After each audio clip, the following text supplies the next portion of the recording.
जी बच्चों, आवाज आ रही है?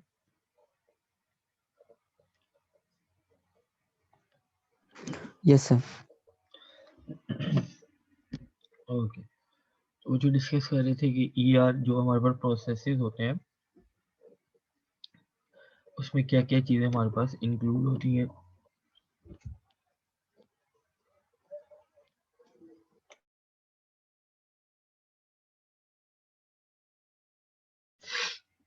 तो उसमें देखा था कि हमारे पास कुछ इनपुट्स होती हैं, कुछ आउटपुट्स होती हैं, और हमारे पास इन बिटवीन क्या होता है, रिक्वायरमेंट्स इंजीनियरिंग प्रोसेस होता है।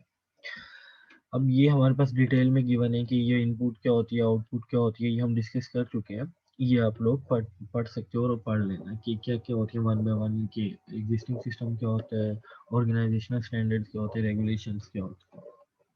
उसके बाद हमारे पास बात आती है आरई प्रोसेस वेरिएबिलिटी आती है। वेरिएबिलिटी में क्या आता है कि RE process very radically from one organisation to N other.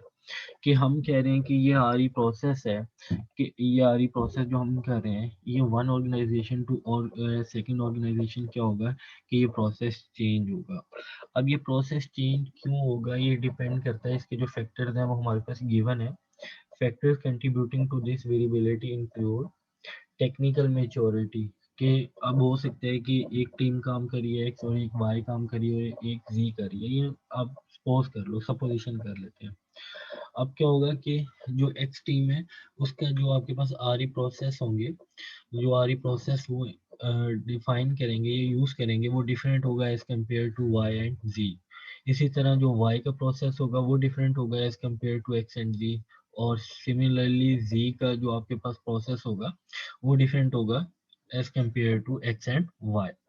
अब वो क्यों डिफरेंट होगा, उनकी क्या रीजंस हैं, उनकी रीजन ये हैं कि प्रोसेसेस में जो डिफरेंस आ रहा है हर टीम के, वो किस बेस पे आ रहा है, टेक्निकल मेच्योरिटी की बेस पे आ रहा है। कि टेक्निकल की लेट्स सपोज कि जो टीम एक्स काम कर रही है उनकी जो टेक्निकल जो एक्सपर्टीज है वो ज्यादा है एज कम्पेयर टू वाई। और ऐसा भी हो सकता है कि वाई टीम की जो टेक्निकल एक्सपर्टीज है वो ज्यादा है एज कम्पेयर टू एक्स। तो इसमें ये फैक्टर्स इंक्लूड होते हैं जिनकी वजह से उनके प्रोसेसेस में वेरिएशंस आ जाती हैं। वो कौन कौन से फैक्टर्स हैं कि टेक्निकल मेच्योरिटी डिफरेंट हो सकती है, कि कुछ अच्छे हो सकते हैं टेक्निकल लेवल पे, कुछ इतने अच्छे नहीं हो सकते, कुछ बहुत ज़्यादा अच्छे हो सकते हैं। तो जिस तरह की उनकी टेक्निकल मेच्योरिटी होगी उतना प्रोसेस उनका अच्छा होगा। डिसिप्लिनरी इन्वॉल्वमेंट हो सकती है, कि हो सकता है कुछ एक ऐसा सॉफ्टवेयर हाउस है या एक ऐसा ऑर्गेनाइजेशन बना रही है जिसमें डिसिप्लिनरी, उनमें कोई डिसिप्लिन नहीं है, कोई उनके सीक्वेंस नहीं है प्रोसेस की, कोई उन्हें नहीं पता कहाँ से इनपुट आनी है कैसे आउटपुट आनी है। उनका कंसर्न ये है कि उनके पास कुछ जो सॉफ्टवेयर बनाने आते हैं वो इंटरप्राइज सिस्टम नहीं होते, वो कुछ सॉफ्टवेयर एक स्मॉल प्रॉब्लम सोल्यूशन के लिए आते हैं उनके पास सॉफ्टवेयर। तो वो क्या करते हैं, डॉक्यूमेंटेशन की तरफ जाते ही नहीं है, वो इन प्रोसेसेस पे जाते ही नहीं है, वो क्या करते हैं जस्ट उनकी कोडिंग करते हैं और इम्प्लीमेंट करके अगर कोई चेंजिंग करनी है तो करके दे देते हैं। उनमें कोई डिसिप्लिन नहीं होता उनके ऑर्गेनाइजेशन में। तो जितना किसी भी ऑर्गेनाइजेशन में डिसिप्लिन अच्छा होगा उतना ही उनका प्रोसेस भी अच्छा होगा। जितनी वो अच्छी रिक्वायरमेंट्स गैदर करेंगे उतनी ही वो अच्छी इम्प्लीमेंटेशन कर सकते हैं, और जितनी इम्प्लीमेंटेशन अच्छी होगी उतना ही वो एक वेल एफिशिएंट वो क्या कर सकते हैं, सोल्यूशन दे सकते हैं। और फिर हमारे पास एक फैक्टर आ जाता है ऑर्गेनाइजेशनल कल्चर। वही बात आ जाती है कि उस ऑर्गेनाइजेशन में हो सकता है कि ये कल्चर ही ना हो डॉक्यूमेंटेशन का, प्रोसेसेस अप्लाई करने का, रिक्वायरमेंट्स गैदर करने का। और ऐसे बड़े हमारे पाकिस्तान में मेजोरिटी ऑफ द सॉफ्टवेयर जो छोटे छोटे सॉफ्टवेयर हाउसेज बने हुए हैं उनमें ये कल्चर ही नहीं है कि हम उन्होंने अपना टाइम, ज़्यादा टाइम देना रिक्वायरमेंट्स गैदर करने का, उसे इंजीनियरिंग प्रोसेस में लेके आना है, फिर वो जो रिक्वायरमेंट्स गैदर हो रही हैं फिर उन्हें इम्प्लीमेंटेशन लेवल पे जाना है, फिर टेस्टिंग पे। वो इस चीज़ को फॉलो ही नहीं करते, वो जस्ट क्या करते हैं, कोडिंग एंड टेस्टिंग को वो जस्ट इम्प्लीमेंट करते हैं। तो ये भी फैक्टर हो सकता है कि हर ऑर्गेनाइजेशन में कल्चर डिफरेंट होता है, तो जिस तरह जिसका भी कल्चर होगा वो उस तरह के प्रोसेसेस को अप्लाई करेगा। एप्लीकेशन डोमेन हो सकता है कि कुछ टीम एक्स है, एक ऑर्गेनाइजेशन एक्स है और एक ऑर्गेनाइजेशन वाई है, और एक्स ऑर्गेनाइजेशन डिफरेंट एप्लीकेशन पे काम कर रही है तो उनके प्रोसेसेस डिफरेंट होंगे। एक आपके पास टीम वाई है, वो टीम सॉरी ऑर्गेनाइजेशन वाई है, वो डिफरेंट डोमेन पे काम कर रही है, उनके प्रोसेस डिफरेंट होंगे। इसी तरह है कि सिविल्स के जो आपके पास प्रोसेस होंगे वो डिफरेंट होंगे। अगर इलेक्ट्रिकल की कोई चीज़ बना रहे हो तो वो डिफरेंट होंगे। इसी तरह आईटी से रिलेटेड कुछ आप सॉफ्टवेयर बना रहे हो किसी के लिए, तो वो डिफरेंट प्रोसेस होंगे। तो डोमेन टू डोमेन भी ये वेरिएशंस आ जाती हैं। Therefore no ideal requirements engineering process के, कुछ आइडियल रिक्वायरमेंट इंजीनियरिंग प्रोसेस नहीं है, इसमें वेरिएशंस आती रहती हैं। हर ऑर्गेनाइजेशन में डिफरेंट प्रोसेसेस अप्लाई होते हैं, उनमें वेरिएशन तो होती है one organisation to other organisation. जो वेरिएशंस आ रही हैं प्रोसेस अप्लाई करने की, वो किन बेस पे आ सकती हैं? टेक्निकल मेच्योरिटी की बेस पे आ सकती हैं, डिसिप्लिनरी इन्वॉल्वमेंट में आ सकती हैं, ऑर्गेनाइजेशनल कल्चर उनका डिफरेंट हो सकता है, और वो जो जिस एप्लीकेशन पे काम कर रहे हैं वो डोमेन डिफरेंट हो सकती है। तो ईआर प्रोसेस में भी वेरिएबिलिटी हो सकती है। वेरिएबिलिटी के बाद हम देखते हैं कि प्रोसेस मॉडल्स क्या होते हैं। कि हमने यहाँ पे बात की थी कि हमारे पास कुछ इनपुट्स आते हैं, कुछ आउटपुट्स आते हैं, और आप क्या करते हो? रिक्वायरमेंट इंजीनियरिंग प्रोसेस करते हो। तो इनमें कुछ मॉडल यूज होते हैं, वो मॉडल्स डिस्कस कर लेते हैं। कुछ मॉडल्स को देख लेते हैं वो कौन कौन से मॉडल्स होते हैं। A process model is a simplified description of a process presented from a particular perspective। अब क्या है कि डिफरेंट पर्सपेक्टिव में कैसे आ सकती है? डिफरेंट मॉडल्स हो सकते हैं जिसके डिफरेंट पर्सपेक्टिव हो सकते हैं। वो कैसे हो सकते हैं? लेट्स सपोज अगर हम एक बात करें कि एज अ ऑर्गेनाइजेशन हम क्या करने जा रहे हैं, हम बनाने जा रहे हैं जी एक मैप बनाने जा रहे हैं। अब एक ऑर्गेनाइजेशन एक्स है और एक ऑर्गेनाइजेशन वाई है, एक ऑर्गेनाइजेशन जी है। मेन टू से कि हमारे पास डिफरेंट ऑर्गेनाइजेशन एग्जिस्ट कर रही हैं, जो क्या कर रही हैं? डिफरेंट काम कर रही हैं। लेट्स सपोज ऑर्गेनाइजेशन एक्स जो मैप बनाने जा ऑर्गेनाइजेशन एक्स भी मैप बनाने जा रही है, ऑर्गेनाइजेशन वाई भी मैप बनाने जा रही है, और ऑर्गेनाइजेशन जी भी मैप बनाने जा रही है। लेकिन इनके पर्सपेक्टिव चेंज है। पर्सपेक्टिव कैसे चेंज है? कि ऑर्गेनाइजेशन एक्स जो मैप बनाने जा रही है, उनका जो मेन फोकस है वो मैप, लेट्स सपोज लाहौर का मैप बनाने जा रहे हैं तीनों organization X and Y and जी।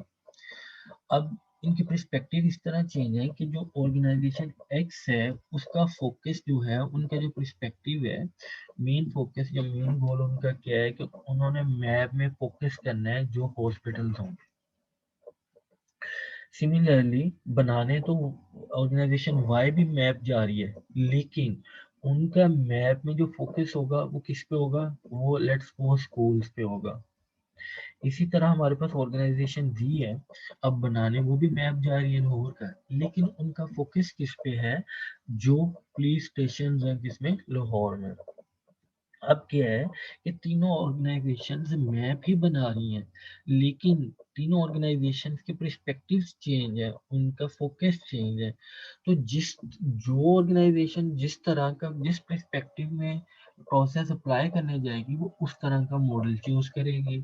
तो इसी तो ये एग्जांपल देने की इसमें रीजन ये थी कि हमारे पास हो सकता है कि प्रॉब्लम एक हो, लेकिन उनमें फोकस चेंज हो सकता है, उनका पर्सपेक्टिव चेंज हो सकता है। जिस तरह एक्स का जो पर्सपेक्टिव था वो क्या था? हॉस्पिटल था। वाई का पर्सपेक्टिव मैप में स्कूल था। जी ऑर्गेनाइजेशन का जो पर्सपेक्टिव था, जो मेन गोल था, वो पुलिस स्टेशन था मैप में। तो अब तीनों ऑर्गेनाइजेशन के पर्सपेक्टिव चेंज है, उनके गोल चेंज है। तो जिस तरह का पर्सपेक्टिव होगा वो उस तरह का मॉडल चूज करेगा। तो हमारे पास मल्टीपल मॉडल एग्जिस्ट करते हैं, प्रोसेसेस मॉडल एग्जिस्ट करते हैं। हम चूज किसकी बेस पे करेंगे?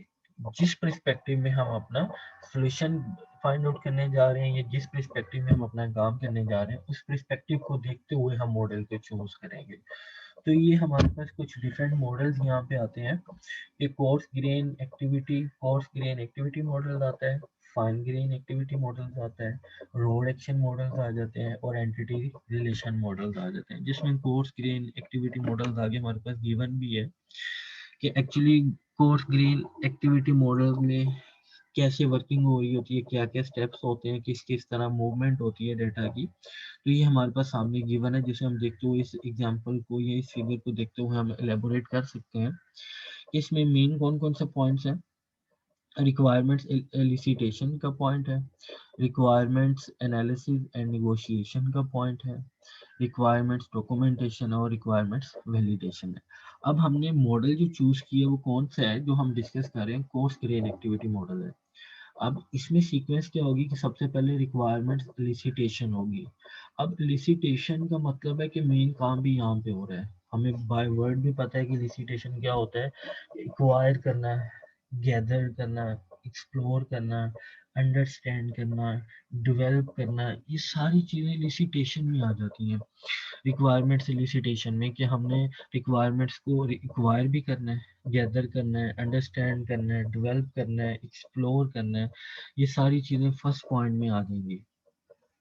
अब रिक्वायरमेंट एलिसिटेशन में क्या होगा, यूजर नीड्स आएंगे कि यूजर क्या चाहता है, डोमेन इंफॉर्मेशन आएगी कि जिस डोमेन में हम सॉफ्टवेयर बनाने जा रहे हैं उसके हमें बेसिक्स पता होनी चाहिए, एग्जिस्टिंग सिस्टम इंफॉर्मेशन पता होना चाहिए, जो हम बनाने जा रहे हैं सिस्टम इससे रिलेटेड अगर कोई सिस्टम एग्जिस्ट कर रहे हैं तो हमें उन्हें रीड करना पड़ेगा फॉर डिफरेंट बेनिफिट्स।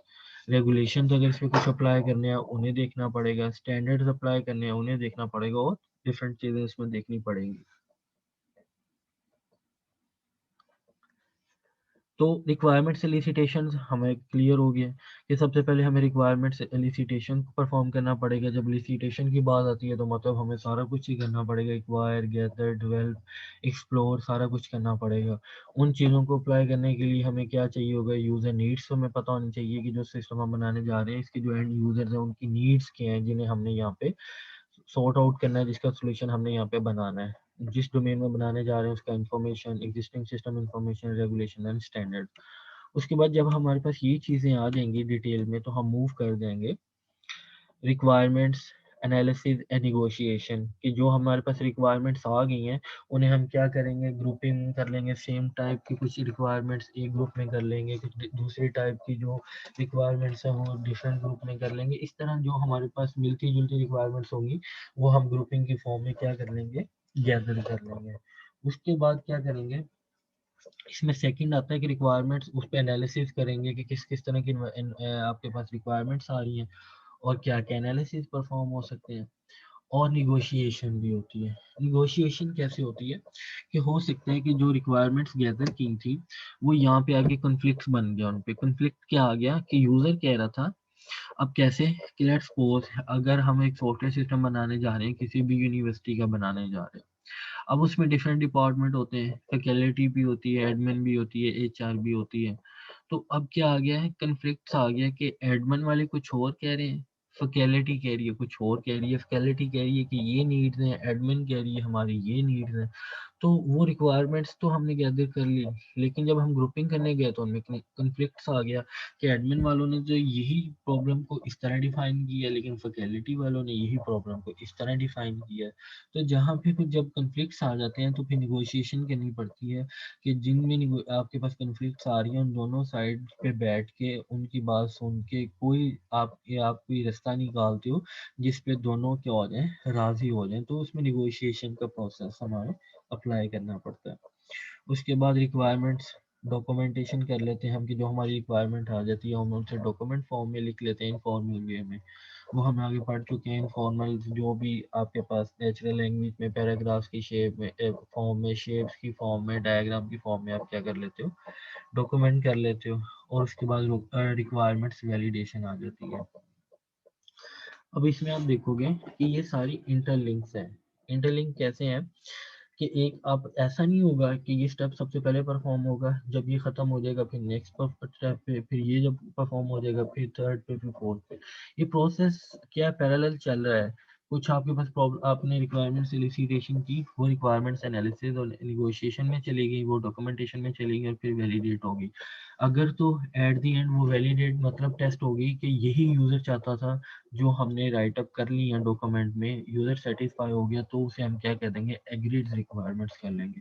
अगर यूज़र सेटिस्फाई नहीं होगा वो, तो दोबारा हम एलिसिटेशन के प्रोसेस में जाएंगे, उस पर एनालिसिस करेंगे, डॉक्यूमेंट करेंगे, फिर अगर वो वैलिडेट हो जाएगा तो हम एग्री में चले जाएंगे, अदरवाइज हम दोबारा उसे स्टेप इन परफॉर्म करने जाएंगे। तो जिस जिस तरह हमारे पास इन रिक्वायरमेंट्स आती जा रही हैं, तो जिस तरह हम उसे परफॉर्म करते जा रहे हैं और वैलिडेट करते जा रहे हैं, फिर कुछ रिक्वायरमेंट्स आ रही हैं, प्रोसेसेस से गुजर रहे हैं और एंड पे वैलिडेट कर रहे हैं और एग्री करते जा रहे हैं। तो ये हमारे पास एक कंप्लीट मॉडल था। वो जो मॉडल था वो कोर्स ग्रेन एक्टिविटी मॉडल है, कि जिसमें जो बेसिक स्टेप्स हैं वो ये हो सकते हैं कि रिक्वायरमेंट सोलिसिटेशन करो, फिर उस पर एनालिसिस एंड नेगोशिएशन करो, फिर उसे डॉक्यूमेंट कर लो और फिर उसे वैलिडेशन करो। अगर तो वैलिडेट है तो वो एग्री रिक्वायरमेंट आ जाएगी, अदरवाइज वो दोबारा एलिसिटेशन से स्टार्ट होना चली जाएगी और ये प्रोसेस चलता रहेगा। तो ये हमारे पास एक मॉडल था जिसे हमने डीपली देख लिया है। उसके बाद हमारे पास आता है, जी बच्चों समझ आ रही है? जी सर। ओके बच्चे, आरी प्रोसेसेस एक्टिविटीज आ जाती हैं कि रिक्वायरमेंट इंजीनियरिंग प्रोसेस की एक्टिविटीज क्या होती हैं, वो हमने अभी देख चुके हैं कि सबसे पहले आपके पास क्या आता है, रिक्वायरमेंट सोलिसिटेशन आती है, फिर रिक्वायरमेंट एनालिसिस एंड नेगोशिएशन आती है, फिर आपके पास रिक्वायरमेंट्स डॉक्यूमेंटेशन आती है और फिर वैलिडेशन आती है। तो ये स्टेप्स चलते रहते हैं। अब इसी एक्टिविटी को हम किस मॉडल से परफॉर्म करा के देख सकते हैं, वाटरफॉल मॉडल से। हमने क्या किया है कि हमने वाटरफॉल मॉडल यूज़ किया है कि पहले सॉफ्टवेयर इंजीनियरिंग, आपके पास सॉफ्टवेयर रिक्वायरमेंट्स इंजीनियरिंग आएगा, उसमें हम सॉफ्टवेयर रिक्वायरमेंट स्पेसिफिकेशन लेंगे, फिर सॉफ्टवेयर रिक्वायरमेंट स्पेसिफिकेशन, फिर डिज़ाइन आ जाएगा, फिर एग्जीक्यूटेबल सॉफ्टवेयर बन जाएगा, फिर सिस्टम टेस्ट हो जाएगा और फिर इस पे कंप्लीट हो जाएगा सिस्टम। तो हमने इस सारे प्रोसेसेस को किसके थ्रू मॉडल को यूज़ किया, वाटरफॉल मॉडल से यूज़ किया। तो नेक्स्ट हमारे पास आता है कि हम अगर कॉन्टेक्स्ट देखें कि आर प्रोसेस के कॉन्टेक्स्ट वाइज अगर हम देखें, तो सबसे पहले एक्विजिशन आती है, फिर हमारे पास सिस्टम जो बनाने जा रहे हैं इसका एक्विजिशन आएगा, फिर रिक्वायरमेंट्स इंजीनियरिंग आती है। जब आप रिक्वायरमेंट्स इंजीनियरिंग कर लेते हो, फिर आप सिस्टम के डिज़ाइन की तरफ मूव होते हो। ये और ये इंटरलिंक्स आपके पास स्टेप्स होते हैं, आप बैकवर्ड भी जा सकते हो और फॉरवर्ड भी जा सकते हो। तो हमारी रिक्वायरमेंट्स इंजीनियरिंग के स्टेप्स हमारे कंप्लीट होगा तो हम डिज़ाइन फेज पे जाएंगे। तो सबसे पहले हमें रिक्वायरमेंट्स को गैदर करना होगा, फिर हमें सिस्टम डिज़ाइन की तरफ जाना होगा। तो ये हमने कॉन्टेक्स्ट देख लिया। तो ये वही जो हमने एग्जांपल की थी, ये वाली एग्जांपल, यही अब हम कौन सा मॉडल यूज़ कर रहे हैं, स्पाइरल मॉडल यूज़ कर रहे हैं। कि हम अगर कहीं ये ना समझ लें कि ये स्टेप कंप्लीट होगा तो ये होगा, ये कंप्लीट होगा तो नेक्स्ट स्टेप पे जाएंगे, ऐसा नहीं है। तो उसमें हम क्या कर रहे हैं, स्पाइरल मॉडल यूज़ कर रहे हैं कि रिक्वायरमेंट एलिसिटेशन होगी, फिर रिक्वायरमेंट एनालिसिस एंड नेगोशिएशन होगा, रिक्वायरमेंट डॉक्यूमेंटेशन होगी, वैलिडेशन होगी। अगर वैलिडेशन अप्रूव होगी यूज़र साइड से तो वो एग्रीड रिक्वायरमेंट हो जाएगी, अदरवाइज ये फिर फेज चलता जाएगा। और जिस जिस तरह हमारे पास रिक्वायरमेंट्स आती जाएंगी, ये हम इंक्रीमेंटल लेवल पे, इंक्रीमेंटल लेवल वाइज हम उसे परफॉर्म कराते जाएंगे। तो हम इस पर डिफरेंट मॉडल्स को यूज़ करते हुए प्रोसेसेस, आर प्रोसेसेस क्रिएट कर सकते हैं। नेक्स्ट हमारे पास आता है, हमने बात कर ली मॉडल्स क्या होते हैं, प्रोसेस क्या होता है, आपके पास मॉडल क्या होता है, मॉडल में आपके पास एक्टिविटीज कैसे परफॉर्म होती हैं, ये हमने देख लिया। टॉपिक हमारा मेन जो है वो हमारे माइंड में है कि हम क्या कर रहे हैं, रिक्वायरमेंट्स इंजीनियरिंग प्रोसेसेस को डिस्कस कर रहे हैं। अब अब जब हम आरी प्रोसेस पढ़ रहे होते हैं या आरी प्रोसेसेस को अप्लाई कर रहे होते हैं, तो उसमें कुछ एक्टर्स भी होते हैं जो इसे प्रोसेसेस को क्या करते हैं, इम्प्लीमेंट करते हैं। तो हम वो पढ़ने जा रहे हैं कि वो एक्टर्स कौन कौन से हो सकते हैं। इनमें कौन कौन से एक्टर्स हैं जो ये टास्क परफॉर्म कर रहे हैं। Actors in a process are the people involved in the execution of the process. कि इस प्रोसेस को क्या कर एग्जीक्यूट करने के लिए जो भी लोग इसमें इन्वॉल्व होते हैं वो इसके एक्टर्स होते हैं। Actors are normally identified by their roles rather than individually। कि इसमें ये नहीं होता कि फॉर एग्जांपल एक पर्सन अली है, एक पर्सन उसामा है, एक पर्सन अहमद है, हम बाय नेम नहीं उसे हम कॉल करते। हम क्या करते हैं, उनकी जो रिस्पॉन्सिबिलिटीज होती हैं उनकी बेस पे उन्हें कॉल करते हैं। कि लेट्स सपोज कि हमारे पास क्या होगा, कि एक हमारे पास है ऑर्गेनाइजेशन। अब उस ऑर्गेनाइजेशन में क्या होगा कि हम ये नहीं कहेंगे कि अली ये काम कर रहा है, अहमद ये काम कर रहा है, उसामा ये काम कर रहा है, बल्कि हम क्या कहेंगे, एक मार्केटिंग क्लर्क है, उसमें कुछ हो सकता है, हम कहेंगे जो मार्केटिंग का काम कर रहा है हम उसे कहेंगे ये मार्केटिंग क्लर्क है। कुछ क्या करेंगे, सेल्स का काम कर रहे होंगे उस ऑर्गेनाइजेशन में, हम उसे कहेंगे ये सेल्स क्लर्क है। कुछ प्रोजेक्ट को मैनेज कर रहे होंगे ऊपर से लेकर नीचे तक, हम उसे कहेंगे प्रोजेक्ट मैनेजर। और कुछ सॉफ्टवेयर डेवलपर्स होंगे जो कोडिंग और टेस्टिंग वाले फेजेस अप्लाई कर रहे होंगे, हम उन्हें कहेंगे सॉफ्टवेयर डेवलपर। तो हम बाय नेम नहीं कॉल करते, हम उनका जो रोल होता है उस रोल्स के अकॉर्डिंग हम उन्हें कॉल करते हैं कि प्रोजेक्ट मैनेजर ये है, सेल्स क्लर्क ये है, मार्केटिंग क्लर्क ये है, सॉफ्टवेयर डेवलपर ये है। तो जो उनकी रिस्पॉन्सिबिलिटी होती है उन रिस्पॉन्सिबिलिटीज की बेस पे हम उन्हें कॉल करते हैं या यूज करते हैं। Requirements engineering involve actors who are primarily interested in problem to be solved, मतलब end user as well actor interested in the solution, system designer. कि अब इसमें एक्टर्स कौन कौन से लोग हो सकते हैं, वो लोग एक्चुअली तो पहले तो वो लोग जैसे हम एंड यूजर कह रहे हैं, एंड यूजर वो लोग हैं जो आए हैं सिस्टम बनवाने के लिए, जो अपनी प्रॉब्लम को सॉल्व करना चाहते हैं, करवाना चाहते हैं, जो अपना सॉफ्टवेयर सिस्टम बनाना चाहते हैं, जो अपना सिस्टम बनवाना चाहते हैं, वो जो लोग होंगे उन्हें हम एंड यूजर कहते हैं। और जो लोग उनका सिस्टम बना के देंगे वो क्या होंगे, सिस्टम डिजाइनर होंगे। तो इनमें जितने भी लोग इंक्लूड हैं, एंड यूजर भी या सिस्टम डिजाइनर भी, वो सब के सब क्या है, एक्टर्स हैं। मतलब तो हम ओवरऑल बात कर लेते हैं कि एक सिस्टम बनाने के लिए या जो बनवाने हैं या जो बना रहे हैं, वो सब के सब इसमें जितने भी लोग इसमें इन्वॉल्व होंगे वो क्या होंगे, एक्टर्स होंगे। Role action diagram document which actors are involve in different activities के आगे हमारे पास डायग्राम आ रही है जिसे हम कह रहे हैं रोल एक्शन डायग्राम, जो हमें एलेबोरेट करिए कि एक्शन क्या होता है, रोल क्या होता है। इसी उस डायग्राम को देखते हुए हम बता सकते हैं कि इनमें कौन कौन से लोग इंक्लूड होते हैं और वो क्या क्या काम करते हैं। तो ये हमारे पास डायग्राम है कि यहाँ पे नीचे रोल्स आ रहे हैं कि इनके रोल्स के हैं, और ये जो लोग हैं ये इनके एक्शंस के हैं। तो एक लाइन में हमारे पास रोल्स आ रहे हैं, एक पॉइंट में हमारे पास, एक लाइन में हमारे पास एक्शंस आ रहे हैं। तो सबसे पहले क्या है, रिक्वायरमेंट्स इंजीनियर है, डोमेन एक्सपर्ट है और एंड यूजर है। अब ये लोग हैं, ये एक्टर हैं, ये काम क्या करें, ये एक्शन परफॉर्म करें, ये अंडरस्टैंड प्रॉब्लम कर रहे हैं कि जो प्रॉब्लम है जिसके अगेंस्ट हमने सोल्यूशन डिजाइन करना है, उसे कौन अंडरस्टैंड करेगा, रिक्वायरमेंट इंजीनियर करेगा, डोमेन एक्सपर्ट करेगा और एंड यूजर करेगा। उसके बाद जब प्रॉब्लम अंडरस्टैंड हो जाएगी, इस्टेब्लिश आउटलाइन रिक्वायरमेंट्स के रिक्वायरमेंट्स को आउटलाइन कर देंगे। जो आउटलाइन करेंगे, आउटलाइन जो बनेगी वो कौन लोग बनाएंगे, उसी तरह रिक्वायरमेंट इंजीनियर और एंड यूजर्स।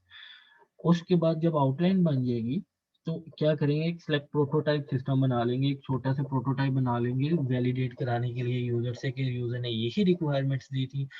तो जो प्रोटोटाइप बनेगी वो कौन लोग बनाएंगे, सॉफ्टवेयर इंजीनियर और प्रोजेक्ट मैनेजर। जब प्रोटोटाइप बन जाएगी तो उस प्रोटोटाइप को डेवलप करेंगे कि इम्प्लीमेंटेशन करेंगे। उस प्रोटोटाइप की इम्प्लीमेंटेशन कौन करेगा, उसी तरह रिक्वायरमेंट इंजीनियर होगा और सॉफ्टवेयर इंजीनियर मिलके उस प्रोटोटाइप को डेवलप करेंगे और एवेलुएट कराएंगे कि इसी तरह की रिक्वायरमेंट थी। तो वो एवेलुएट कौन लोग करेंगे, एंड यूजर होंगे, डोमेन एक्सपर्ट होगा, उसमें रिक्वायरमेंट्स इंजीनियर होगा और सॉफ्टवेयर इंजीनियर होगा। ये लोग वैलिडेट करेंगे कि ये प्रोटोटाइप जो बनी है ये सही बनी है, यही रिक्वायरमेंट्स दी थी, क्या ये वैलिडेट हो रहा है ये प्रोसेस। तो अगर तो वैलिडेट हो जाएगा, well and good. Otherwise validate नहीं होगा तो दोबारा डेवलप, उसमें जो चेंजिंग करनी होगी, जो उसमें कन्फ्लिक्ट्स आते होंगे, उन्हें मूव करने के लिए हम कहाँ पे जाएंगे, दोबारा वो जाएंगे डेवलप प्रोटोटाइप में, उसमें चेंजिंग करेंगे और दोबारा उसे वैल्यूएट करेंगे और तब तक वैल्यूएट और डेवलप करते रहेंगे जब तक कि वो प्रोटोटाइप नहीं बना लेते जो एक्चुअल यूजर की रिक्वायरमेंट्स थी। तो हम एक्टर्स की बात कर रहे थे, हमारा कंसर्न एक्टर था कि कौन कौन से लोग इसमें इन्वॉल्व होते हैं। जितने भी लोग जो जिनका प्रॉब्लम है, जो सिस्टम बनवाना चाहते हैं, जिनकी नीड्स है सिस्टम, और जो बना रहे हैं, जो डेवलपर्स हैं, जो सॉफ्टवेयर हाउस की टीम है पूरी, वो सारी की सारी वो क्या है इसमें एक्टर्स हैं। जो भी सिस्टम से रिलेटेड लोग होंगे, इन्वॉल्व होंगे, वो क्या होंगे इसमें एक्टर्स होंगे। तो इसमें हमारे पास ये रोल्स हैं, ये और ये इनके एक्शन हैं। तो ये हमने वन बाय वन देखा है कि सबसे पहले अगर अंडरस्टैंड प्रॉब्लम की बात करें तो इसमें कौन कौन से लोग हैं। इसमें ये तो वो दो लोग हैं, डोमेन एक्सपर्ट और एंड यूजर, जो प्रॉब्लम जिनका प्रॉब्लम है, जो अपना प्रॉब्लम सॉल्व करवाना चाहते हैं, और रिक्वायरमेंट इंजीनियर उस साइड से, सेकंड साइड से जो प्रॉब्लम सॉल्व कर रहे हैं। उसी तरह जब इस्टेब्लिश करनी है आउटलाइन तो उसमें रिक्वायरमेंट इंजीनियर भी हो और एंड यूजर भी है। एक बंदा वो है जो प्रॉब्लम सॉल्व कर रहा है और एक बंदा वो है जो जिनका ये प्रॉब्लम है। फिर जब प्रोटोटाइपिंग की बात आएगी तो उसमें सिर्फ वो कौन से लोग हैं जो प्रॉब्लम सॉल्व कर रहे हैं। उसी तरह जब हम प्रोटोटाइप डेवलप करने की बात कर रहे हैं तो उसमें सिर्फ क्या है, उसमें भी सिर्फ प्रॉब्लम सॉल्विंग लोग हैं, सॉफ्टवेयर इंजीनियर हैं, सॉरी रिक्वायरमेंट इंजीनियर है और सॉफ्टवेयर इंजीनियर है। उसके बाद जब हम एवेलुएट करेंगे तो इसमें फिर दोनों साइड से लोग आ गए, एंड यूजर आ गए हैं जिनकी ये प्रॉब्लम है, डोमेन एक्सपर्ट भी आ गया है वो जो कि एंड यूजर की साइड से आएगा, और दूसरी साइड से जो प्रॉब्लम सॉल्व कर रहे हैं उनमें कौन कौन से आ जाएंगे, रिक्वायरमेंट्स इंजीनियर और सॉफ्टवेयर इंजीनियर। तो ये हमारे पास एक कंप्लीट क्या थी, रोल एक्शन डायग्राम थी कि किसका क्या रोल है और वो क्या एक्शन परफॉर्म कर रहा है। उसके बाद हमारे पास बात आती है रोल डिस्क्रिप्शन की। ये हमने वही बात की है कि डोमेन एक्सपर्ट का काम क्या होगा, एंड यूजर क्या होगा, रिक्वायरमेंट्स इंजीनियर क्या होंगे, सॉफ्टवेयर इंजीनियर क्या करेगा, प्रोजेक्ट मैनेजर क्या करेगा। तो ये कंप्लीट हमारे पास क्या आ गया, एक डायग्राम आ गई है जो हमने यहाँ पे डिस्कस किया है। तो ये आप लोग एक दफा डिटेल में पढ़ लेना। उसके बाद हमारे पास बात आती है ह्यूमन एंड सोशल फैक्टर्स की, कि अब हम बना, बच्चों आपको आवाज आ रही है? जी सर, आ रही है। ओके बच्चे, हमारे पास बात आती है ह्यूमन एंड सोशल फैक्टर्स की, कि हम जब हम रिक्वायरमेंट्स इंजीनियरिंग प्रोसेसेस में हमारे पास कुछ फैक्टर्स आते हैं, कि फैक्टर्स कौन से हैं, ह्यूमन एंड सोशल फैक्टर्स आ जाते हैं, कि कुछ ह्यूमन और सोशल फैक्टर्स इसे क्या करते हैं, इन पे डिपेंड होते हैं। लेट्स सपोज हम बात करते हैं कि requirements engineering process are dominated by human, social and organizational factors। कि ये जो हमारे पास जो फैक्टर्स हैं वो कौन कौन से फैक्टर्स हैं, कि ह्यूमन फैक्टर है, सोशल फैक्टर्स हैं और कुछ ऑर्गेनाइजेशन फैक्टर्स हैं। because they always involve a range of stakeholders from different backgrounds and different individual and organization goals। In factors की वजह से जो रिक्वायरमेंट्स इंजीनियरिंग प्रोसेसेस हैं उनमें वेरिएशन आ जाती हैं, उनमें कुछ आपके पास फैक्टर अफेक्ट्स हो जाते हैं। वो प्रोसेस वो क्यों अफेक्ट्स होते हैं, क्योंकि लेट्स सपोज कि जो टीम आईटी जा रही है, आईटी की टीम जिन्होंने प्रॉब्लम सॉल्व करना है और जिनके पास जा रही है, जिन्होंने अपनी प्रॉब्लम सॉल्व करानी है, उनमें बहुत सा डिफरेंस है। हो सकता है जिनका प्रॉब्लम सॉल्व करने जा रहे हो उन्हें आईटी का कुछ पता ही नहीं है, उन्हें पता ही नहीं है कि रिक्वायरमेंट्स कैसे देनी है, अपनी रिक्वायरमेंट्स कैसे बतानी है, अपनी नीड्स कैसे बतानी है, उन्हें कुछ भी नहीं पता आईटी से रिलेटेड। तो वो बता ही नहीं पा रहे कि एक्चुअली में उनकी नीड्स क्या है, कि वो बनाना क्या चाहते हैं। तो ये फैक्टर्स भी आ जाते हैं जिसकी वजह से जो रिक्वायरमेंट इंजीनियरिंग प्रोसेस है उस पर कुछ फैक्टर्स इफेक्ट होते हैं। तो उसमें और दूसरा क्या आ सकता है कि सिस्टम स्टेक होल्डर्स में come from a range of technical and non technical background and from different discipline. वही बात आ गई है जो हमने डिस्कस की है कि जो आईटी के लोग गए हैं, हो सकता है कि जो प्रॉब्लम सोल्व करने के लिए गए हैं, जो चाह रहे हैं कि हम आपका प्रॉब्लम सोल्व कर दें एज अ आईटी, हो सकता है कि वो जिनका सॉफ्टवेयर सिस्टम बनाने जा रहे हैं उन्हें उनके डोमेन से रिलेटेड पता ही नहीं है। कि लेट्स सपोज कि एक आईटी के लोग चले गए हैं, कि वो बैंक में चले गए हैं, बैंक वालों ने हमसे एक सॉफ्टवेयर सिस्टम बनाना है आईटी वालों से। अब वो क्या कह रहे हैं कि उन्हें जो आईटी की टीम गई है उन्हें पता ही नहीं है कि बैंक में जो बेसिक कॉन्सेप्ट होते हैं, जो बेसिक्स उसके जो आपके पास जो चीज़ें उसमें यूज़ हो रही हैं, प्रोसेसेस, वो क्या होते हैं। और इसी तरह उन्हें ये भी नहीं पता कि डिफरेंट प्रोसेसेस को अप्लाई करना है तो वो प्रोसेसेस कैसे अप्लाई होंगे। लेकिन वो आईटी एक्सपर्ट तो हैं लेकिन डोमेन एक्सपर्ट नहीं है। तो इस वजह से भी क्या है कि जो रिक्वायरमेंट इंजीनियरिंग का प्रोसेस है वो डिस्टर्ब हो जाता है। तो टाइप ऑफ स्टेक होल्डर्स आ जाते हैं कि हमारे पास के स्टेक होल्डर्स की टाइप क्या है। हमने अभी बात की थी स्टेक होल्डर्स नीड्स और ये सारा कुछ यहाँ पे भी हमने डिस्कस किया था स्टेक होल्डर्स का। तो टाइप ऑफ स्टेक होल्डर्स क्या है हमारे पास, कि ये स्टेक होल्डर्स कौन कौन से हो सकते हैं आर ई के प्रोसेस में स्टेक होल्डर्स कौन से हैं। तो इनमें ये हमारे पास स्टेक होल्डर है software engineer responsible for system development के ये कौन से हैं कि सॉफ्टवेयर इंजीनियर हैं जो रिस्पॉन्सिबल हैं सिस्टम बन डेवलप करने के, वो लोग भी स्टेक होल्डर्स हैं। System and user who will use the system after it has been delivered, जब ये सिस्टम बन जाएगा जो लोग इसे यूज करेंगे वो भी क्या है स्टेक होल्डर्स हैं। Manager of the system and user who are responsible for their work, जो मैनेजर जो मैनेज करें इन सब रिस्पॉन्सिबिलिटीज को वो भी स्टेक होल्डर्स हैं। उसके बाद एक्सटर्नल रेगुलेटर्स आ जाते हैं इसमें, वो check the system meets its legal requirements. Third party reconciliation भी आ सकती है जो कि हायर की गई है सिर्फ वैलिडेट करने के लिए कि यूजर ये चाहता था और सॉफ्टवेयर हाउस वालों आईटी वालों ने ये प्रॉब्लम इसका सॉल्व करके दी है, ये प्रोडक्ट बना के दी है। तो वो जो वैलिडेट कर रहे हैं वो लोग भी क्या कर रहे हैं स्टेक होल्डर्स हैं।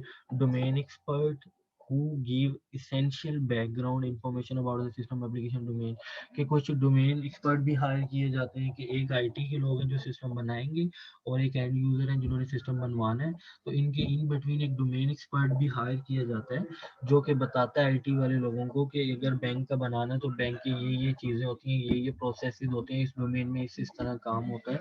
तो वो डोमेन एक्सपर्ट भी क्या आ जाते हैं स्टेक होल्डर्स आ जाते हैं। तो इनडायरेक्टली अगर मैं आपको कहूँ सब वो लोग जो डायरेक्टली डायरेक्टली लिंक होंगे उस सिस्टम के साथ, उस सिस्टम पे कुछ ना कुछ वर्किंग कर रहे होंगे, वो स्टेक होल्डर्स होंगे। तो इसी तरह सॉफ्टवेयर इंजीनियर्स भी स्टेक होल्डर्स हैं, एंड यूजर भी स्टेक होल्डर्स हैं, मैनेजर्स भी स्टेक होल्डर्स हैं, एक्सटर्नल रेगुलेटर्स आ सकते हैं वो भी हैं, डोमेन एक्सपर्ट, ये सब के हैं, ये स्टेक होल्डर्स हैं। तो ये अभी बच्चों कंफ्यूज नहीं होना ना बोर होना है, क्योंकि अभी हम जस्ट क्या कर रहे हैं वो कंसेप्ट पढ़ रहे हैं जो कंसेप्ट पढ़ रहे हैं जो हमारे आर ई में यूज होंगे। तो सबसे पहले हमने देखा कि आर ई प्रोसेस क्या होता है, उसमें मॉडल्स कौन से यूज होते हैं, मॉडल्स के बाद इसमें एक्टर्स कौन से होते हैं, एक्टर्स के बाद इस पे फैक्टर्स कौन से इफेक्ट करते हैं, उसके बाद इसमें स्टेक होल्डर्स कौन कौन से होते हैं।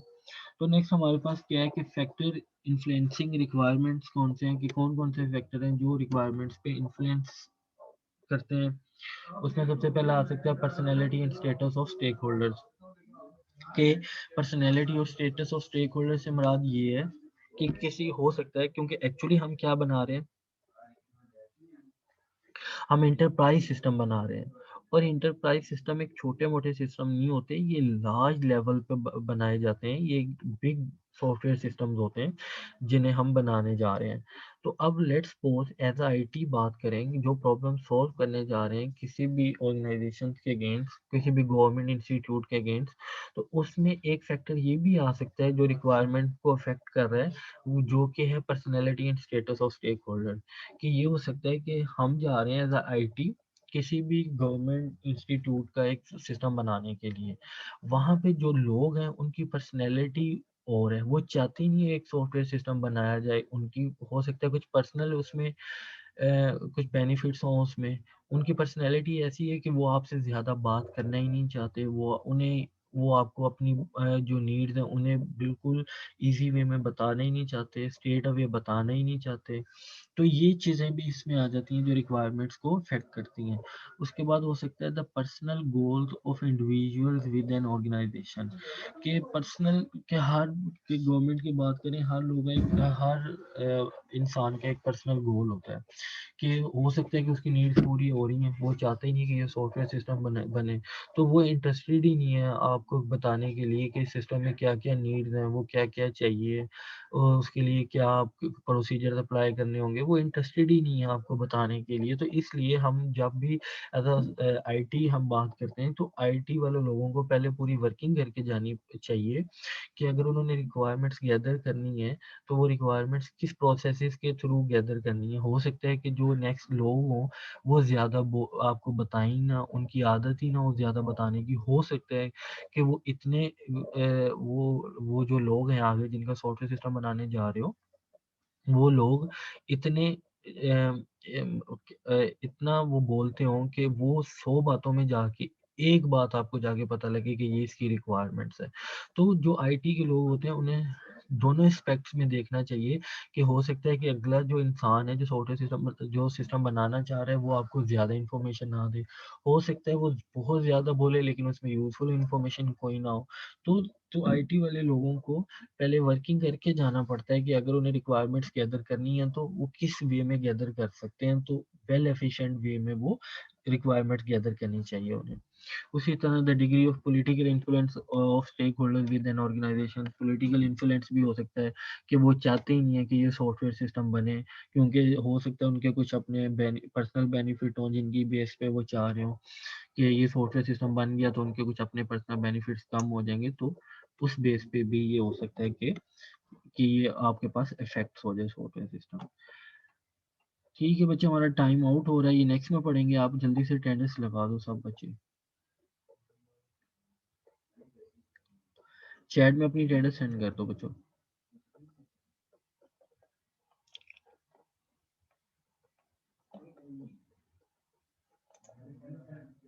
अली जैन, आपको आवाज आ रही है मेरी?